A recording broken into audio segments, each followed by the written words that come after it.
Hey everyone, welcome to this week in our series, Better Friends, the Spirit in Us. There's so much to learn about how we grow in our relationships with others and how we grow in our friendship with God. This week we talk about being honest, transparent, and vulnerable with God, and how that really catalyzes our friendship and relationship with Him. Here we go.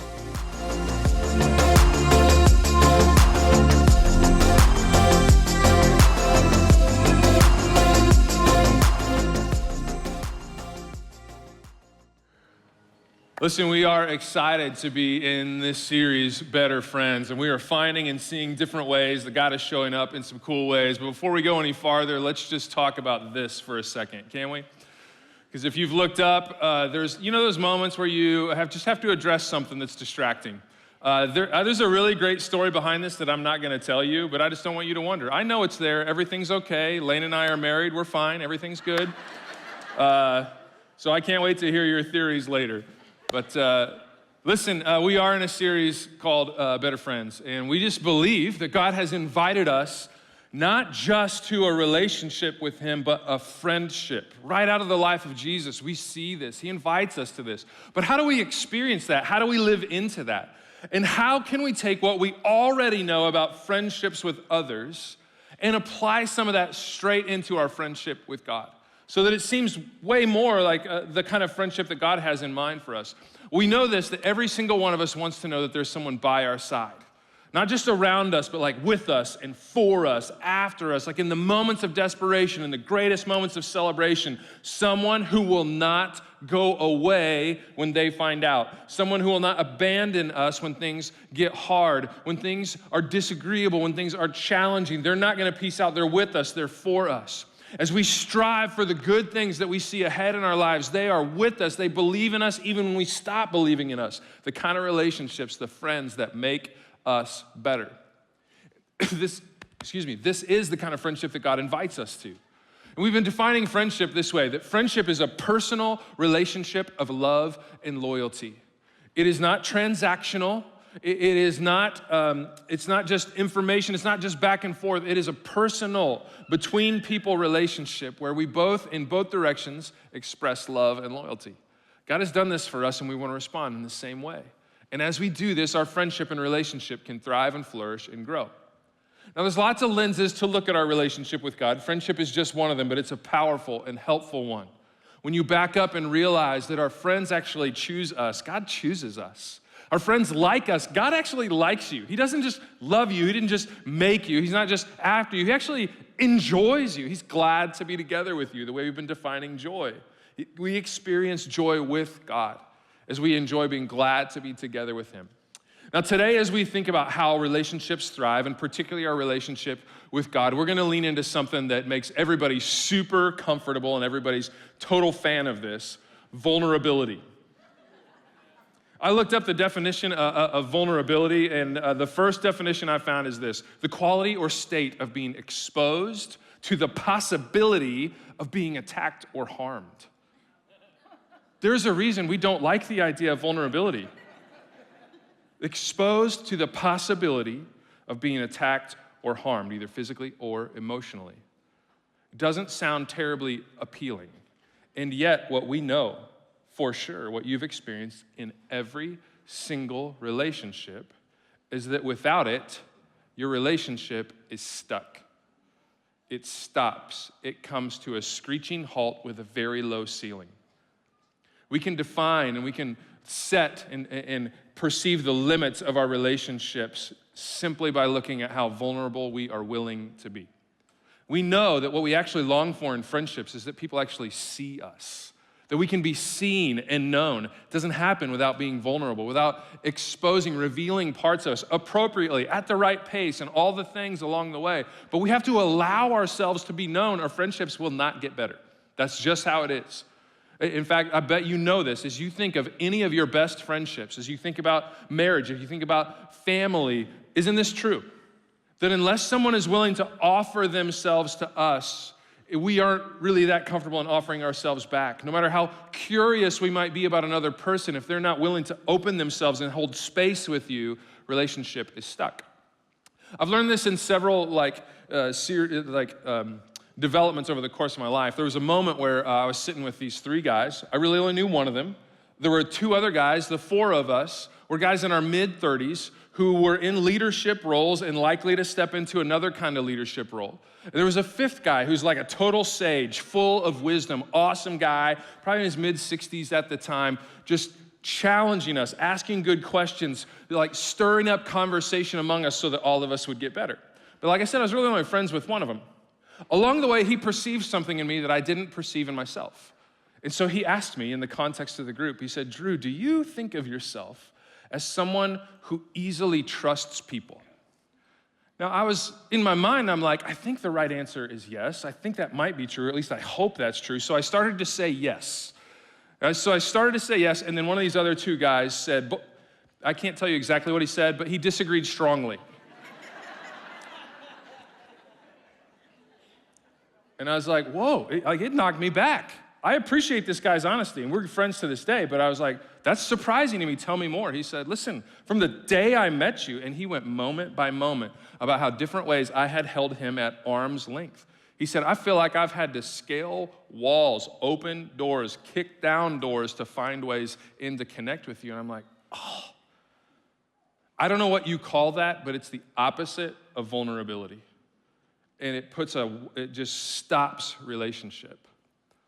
Now, I know that all of us bring different contexts to this idea of vulnerability. We all have different personalities. Some of us are introverts, and what seem like walls are just the way in which we interact. We all need different numbers of people with different depths of relationships. Some people are extroverts, and it seems like they're friends with everybody, but it only goes about that deep, while introverts like really dial in sometimes to friendships, and they go a mile deep with just a few, and we all need kind of the right blend and things along the way. So we all bring different personalities. I get that. I also know that we all bring different experience. And this is where some of you may be already starting to check out of what we're saying, because there have been times where you have exposed yourself to the possibility of attack. And that's exactly what you found. That you invited relationship, and what you found was abuse. Or what you found was someone taking what seemed like real interest in manipulating you or using it against you. I think most of us have some degree of experience, but some people have really traumatic, life-shaping experience around this. And I just want to say that I hate that. I'm sorry for that. I do want you to know that Jesus can heal that. He can restore that. And while that may be part of your story, it doesn't change that every single one of us needs meaningful, trusted, deepening connection of great friendship of people by our side. As scary and as intimidating as it might be for some, it's still part of God's design in us, so we got to find our way into that. Still others find themselves in different seasons of life where friendship comes easy or it comes challenging. There are different generations that see vulnerability very, very differently. But still, there's something about, I think we can all agree that if we don't make space and allow ourselves to be seen by others, that relationships are fixed at a very shallow level. Because the truth is, friendships grow with an ever-increasing blend of curiosity, a person willing to explore the other, and them being vulnerable and allowing themselves to be seen. Just the right pairing and just the right pacing is how friendships and relationships grow over time. Now, we know this experientially with any of our friends, with any relationships already in our life, but the question we're really gonna go after today is, how does that work in our friendship with God? Is it different? How is it different? In what way? What can we learn in both directions that help us really thrive in our relationship with God? Because with God, it's obvious. If he's God, he already knows, right? It's not so much that we reveal who we are, but what we do is we come to terms with really being known by him. So I want to take a little bit of a journey on like embracing that we are known by God, and then figure out how do we participate in that really well so that this friendship and relationship with God really thrives. Now, I want to invite you to grab your Bible if you have it, or if you're using the little sermon notes that you scanned on the back of the seat, you can click on that and it'll pull up the scripture along the way. I'm going to read to you, but I'm not going to put it on the screen because it's a story you can follow along, but I encourage you to bookmark it in your phone or your Bible. In John chapter 1, we see Jesus enter into friendship with some different people, and we looked a little bit at this a couple of weeks ago. If we want to see what God is like and what friendship with God is like, we begin by looking at Jesus. Jesus, the scripture says, the perfect representation of who he is. I'm in the Father, he is in me. So the more we look at Jesus, the more we understand who God is. So we can look at this friendship really start to emerge. In John chapter 1, verse 43, it says this. The next day, Jesus decided to go to Galilee. He found Philip and said to him, come and follow me. Philip was from Bethsaida and Andrew and Peter's hometown. Philip went and grabbed a friend. Philip went to look for Nathanael, and he told him, we have found the very person that we've been looking for. What it literally says is that Moses and the prophets wrote about. His name is Jesus, the son of Joseph from Nazareth. Now, Nathanael is not from Nazareth. He's probably from Bethsaida, and towns had competitive nature, much like our teams do, right? So he says this is his opening comment about Nazareth. Nazareth, exclaimed Nathanael, can anything good come from Nazareth? Patriots fan.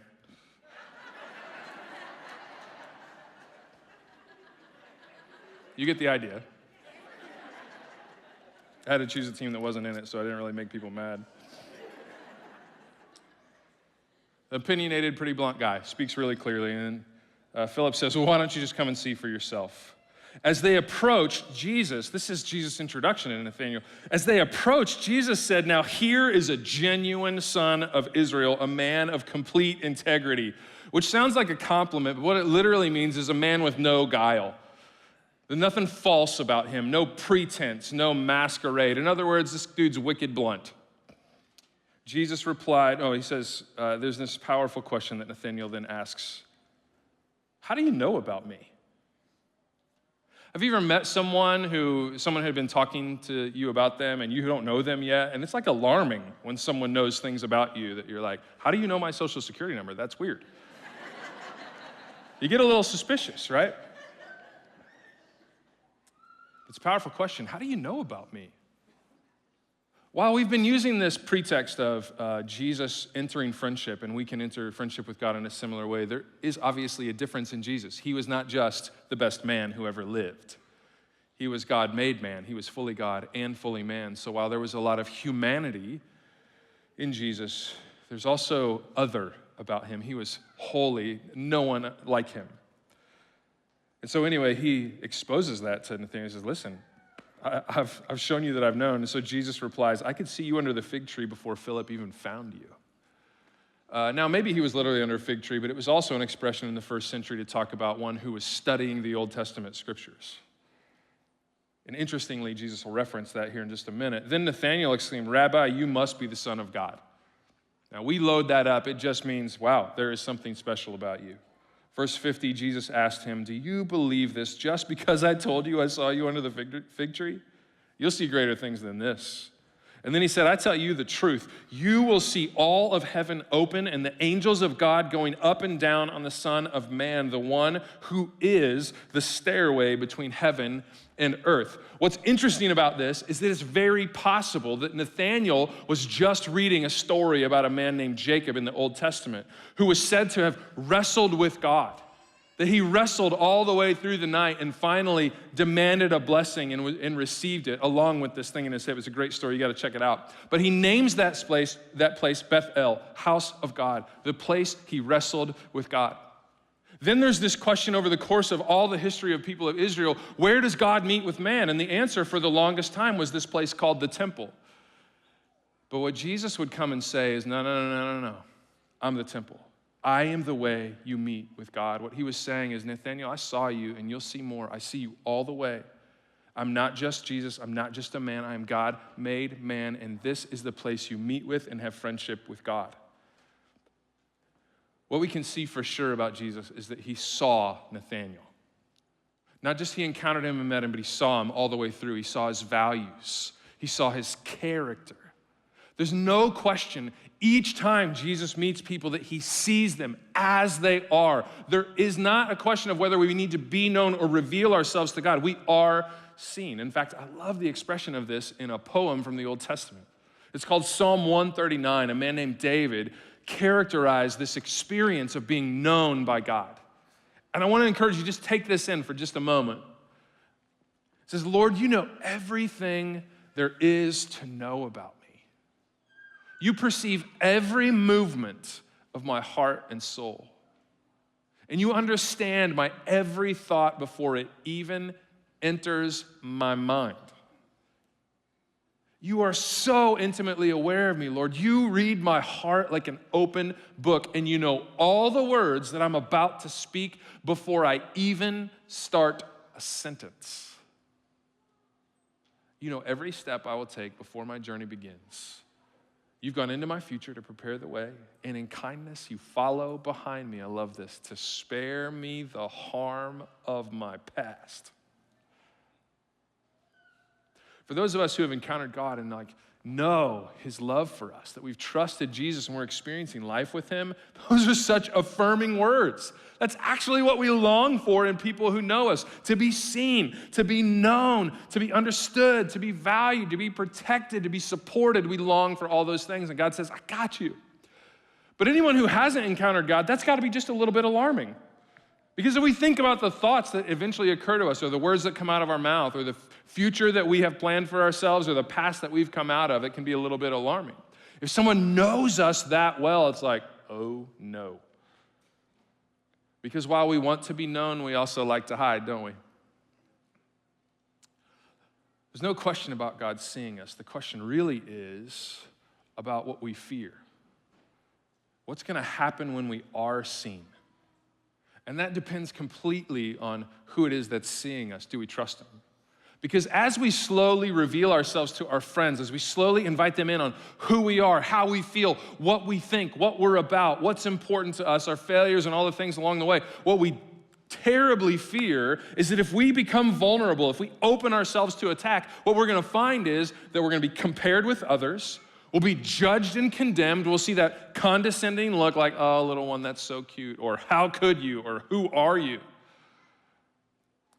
Or the separation that we actually fear follows being seen for who we really are.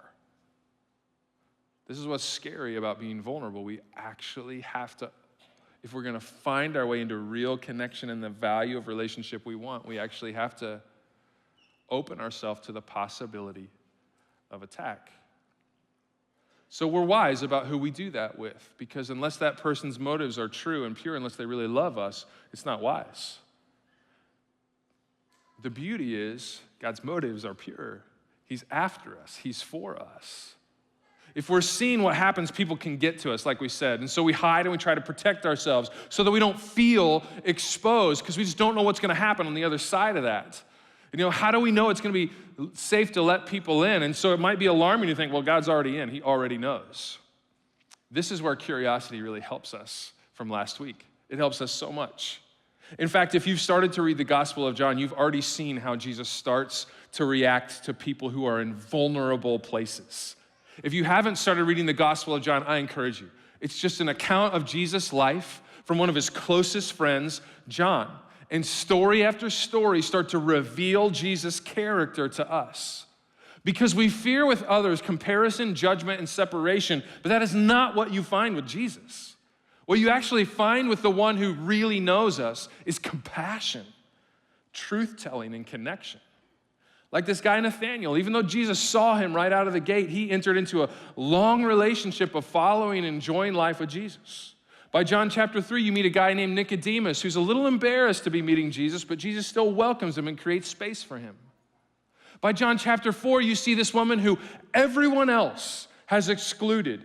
Everyone else has cast aside. Literally 5 husbands kicked her out, and she was just trying to survive with someone who wasn't her husband, eking out a survival existence, no one even willing to acknowledge her. And Jesus sees her, acknowledges her, engages her, tells her not only the truth, but meets her with compassion and invitation. So strong, yeah, check it, John 4. No story may be as powerful as what you'll find in John chapter 8, where a woman literally caught in the act of adultery is manipulated and used by leaders of the time, dragged into the street as an example and a trap for Jesus. Throw her down in all of her exposure, onto the ground in the middle, surrounding her, and then asks this question, using her existence to try to trap Jesus. Jesus, should we condemn her? The Old Testament law said that she deserved death. And so what does Jesus do? This says everything about who Jesus is. When everyone was willing to use and condemn, cast her aside, and distance themselves from her, do you remember what Jesus did? He kneeled down and got closer. With every reason to distance, to push away, to judge and condemn, Jesus does the opposite.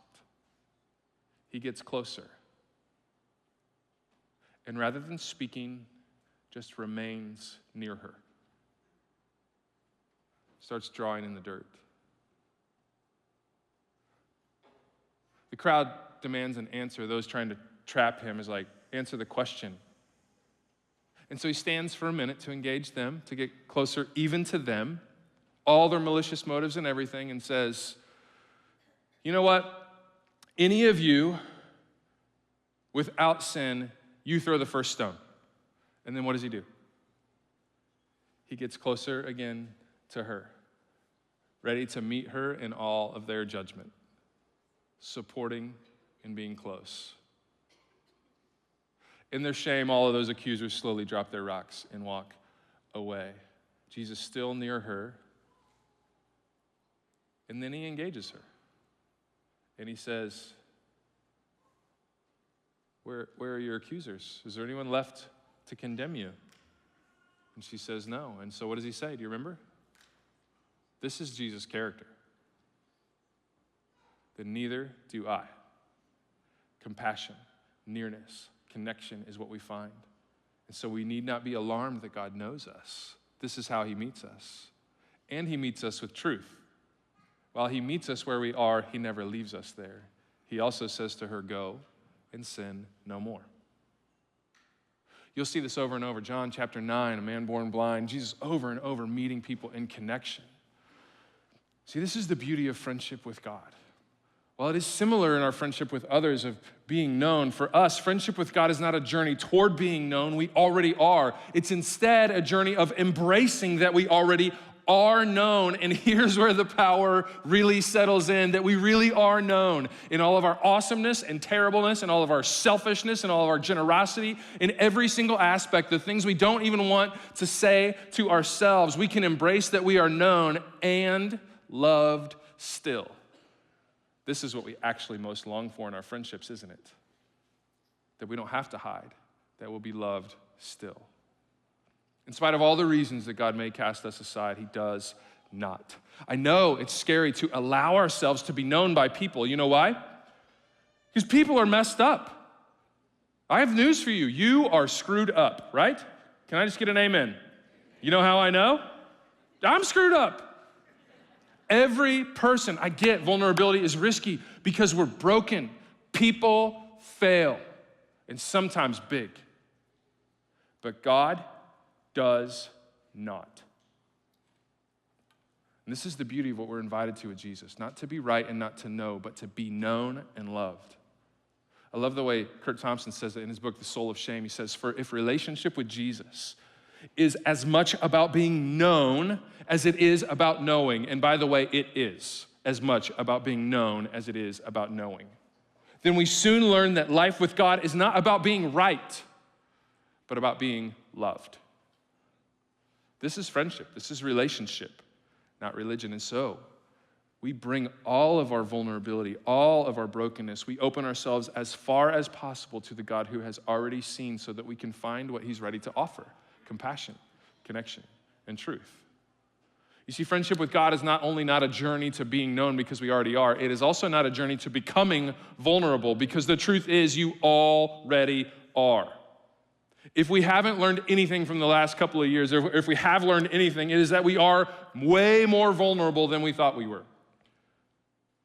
Right? It only took an open heart surgery about 3 years ago to the day to help me realize, whoa, I am way more vulnerable than I thought I was. The reality is we are vulnerable, but the beauty of being vulnerable with God is that we are secure anyway.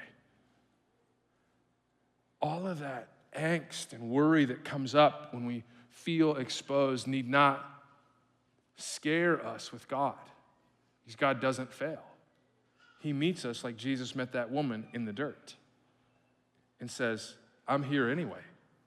I'm for you anyway. I'll tell you the truth you don't want to hear anyway, and I'll walk with you from here in it anyway. We don't need to be afraid because God meets us in our vulnerability. In fact, if we're not willing to be vulnerable, not only with other people, if we're not willing to be vulnerable with God, we have set a very low ceiling for our friendship with Him. It is not God who is hindering our friendship with Him. It is our willingness to be open and seen by Him, to embrace our seenness, our knownness. What I want to spend the remainder of our time doing is this. What I've tried to say so far actually is this.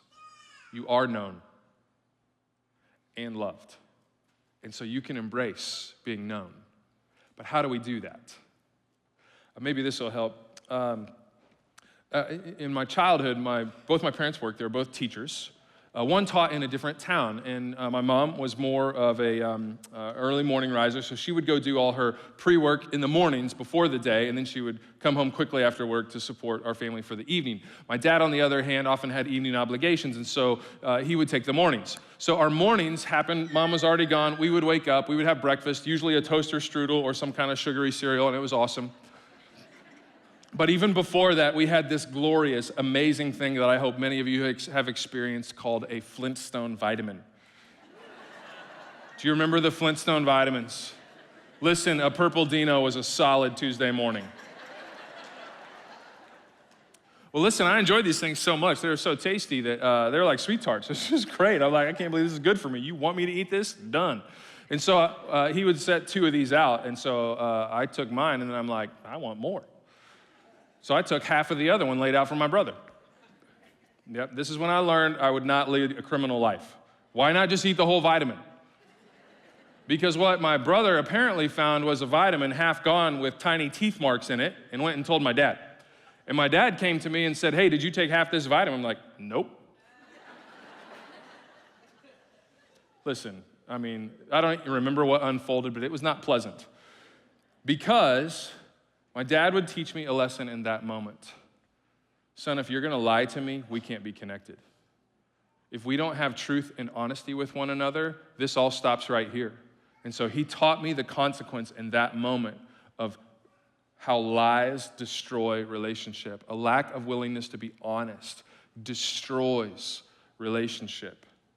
I was standing there in all my denial like the brilliant toddlers who play hide and seek like this. Honestly, if we're not willing to be vulnerable with God who already sees us, we're basically the same as the toddler who hides by covering their eyes. We are seen, we are known, and only when we're willing to tell the truth, take the hands down, own even our mistakes, is there a possibility of relationship going forward. We are seen, and we are loved, we are secure, so we can be vulnerable. And so here's how we do this. It's a beautiful word called confession. Some of you are calling to mind what you've seen in movies or from your own experience in a confession booth with someone on the other side, but confession runs, while that's a helpful practice at times, it runs so much deeper than that. And so what I want to offer you is a couple of windows into this practice and then invite you to spend time doing this, especially with God, and then eventually with others along the way. You see, to confess really just means to concede, to give in, to not refuse or deny. It's taking your hands down. It's owning that you ate half the vitamin. I read something online this week that said there are 3 of the hardest things that adults have to say. We have such a hard time saying this. The first one is this. I bet you could guess a few of these. What are some of the hardest things adults have to say? I'm sorry. Gosh, it's so hard. We almost always want to hide when we fail, don't we? But hiding destroys relationship. And not just a general sorry, a specific sorry, an acknowledgement, right? But the beauty of God is that we are loved, we are secure, and so we need not hide. It cannot damage because Jesus paid all the consequence. We have no reason to hide. God only has good in mind. He'll meet us right in that. In fact, this same follower of John who wrote this account of Jesus' life said it this way in 1 John 1. He says, listen, if we claim we have no sin, we are only fooling ourselves, and we're not living honestly. We're not living in the truth. We're toddlers with our hands over our eyes. But if we'll confess, if we'll stop denying that we have messed up, that if we will confess and own our sins to him, he is faithful. And he will forgive us. He won't let it separate us from us. He won't. And he will cleanse us from all wickedness. That fear of separation need not exist with God. That he not only forgives us and stays connected with us, but he cleanses us and walks us from there. So we don't need to hide. We can be transparent. It's hard to say I'm sorry, but we need to spend time saying I'm sorry with God so our friendship can grow. You know what another thing that's really hard for adults to say? I need help. Super hard, right? But God says he's an ever-present help in time of trouble. He says he's actually put his spirit alive in every believer with particular gifts and contribution to build us up. We've got to be able to say, I need help to God and to those who honor him and love him. We need this. And God says it's actually in our weakness that his strength is best experienced and known and made known to the world. I get that the whole world is telling all of us that we're supposed to be strong enough on our own, but God never said that. It's not true, and it's not possible. We have to be able to say, I'm sorry. We have to be able to say, I need help. And if you want to know what the third thing is, you'll have to ask me later. A second definition for confession is this: to say the same or to agree. To just agree and say, yes. As we discover who God is, as we encounter God's character, we need not argue or try to be right or try to contradict, but instead, let's just agree with what he says. And not just agreeing with what God says about himself, but agreeing with what he says about us. Some of the most powerful ways friends have shown up in my life is reminding what God has said about me, because I start to believe lies. Anybody? Maybe I don't have worth. Maybe I'm no good. Maybe I don't have anything to bring. Self-doubt starts to creep in. But if we just listen to what God has to say, we can agree, we confess, yes, I have worth. Yes, I have a place. Yes, I have a family. Yes, I'm broken, but yes, he forgives me. All the way along the way, we can just agree with what God says. In our conversations with God, it's not all correction. It's not all I'm sorry. It's not all I need help. Our prayer life should not be a long list of requests. It should be an agreement of listening to God and what he says about us and asking him to help us believe what he already sees and knows. If he's gone ahead of us, let's agree with what he says about what's next. If he's released us from what's behind us, let's agree with that release and stop hanging on to it. It's in this kind of vulnerability that God meets us and restores us, puts us back together. In fact, Aristotle said that great friends are like mirrors that help us see ourselves in ways we could never see on our own. And there's no better mirror than the one who knows us inside and out, who made us, who spoke us into existence, than God. This friendship is the most important friendship we could ever cultivate. And so it's worth our effort to be more vulnerable, to agree, to confess, I'm sorry, I need help. God, what do you say? And I say yes to that. Confession can also mean to profess or declare openly. We're actually going to talk a bunch about that next week, so I won't spend time here. But if we confess with our mouth that Jesus is Lord and believe in our heart that he was raised from the dead, he'll rescue us. He'll put us back together. We enter this relationship with him. If we confess God before men, Jesus will confess us before God, and we'll spend forever with him. We'll lean into it in a big way about identifying with our friends next week. But this week, let's actually put into practice what we're saying. This week, do this. Prioritize time to speak and listen to God. To speak with and listen to God. Maybe you already do this. Find another level. Maybe you already spend time. How could you create more time? Maybe your time needs to take a different quality, a different kind of vulnerability and exposure, inviting God in a fresh way. Maybe it's become rote and pattern of the time that you spend with God. Maybe you don't spend any with him and you just need to spend some time listening and speaking. Exposing who you are to him, not because he doesn't know. Of course he knows. If he didn't know, he wouldn't be God. But just because he knows doesn't mean you're connected, right? And my son asked me the other day, why are you talking about this? God already knows. We were talking about this yesterday morning. I said, well, imagine for just a moment that we tied two legs together like a three-legged race, and we went all the same places and did all the same things all day long, but we never talked about it. How connected would we be? We'd have all the same information and no connection. Because conversation is not about information transfer. It's about relational connection. It's about seeing that day through his eyes. It's about me holding space to listen and receive him as he is in the way he saw and experienced the day, and vice versa. This is what we should be experiencing in our friendship with God. And so let me just ask, how might your conversation with God sound way more like your conversation with your best friend? How might the character and expectation of our conversations and time with God sound way more like our time with our very best of friends? Someone once taught me this in our marriage, that at the end of the day, when we both found our way back into the house before all the demands of the evening or of kids or whatever might cause us to not be connected, to take 5 minutes on the couch and just be together and talk about the day for 5 minutes. And I'll tell you, when my wife and I practice this, we spend our evenings way more connected and together.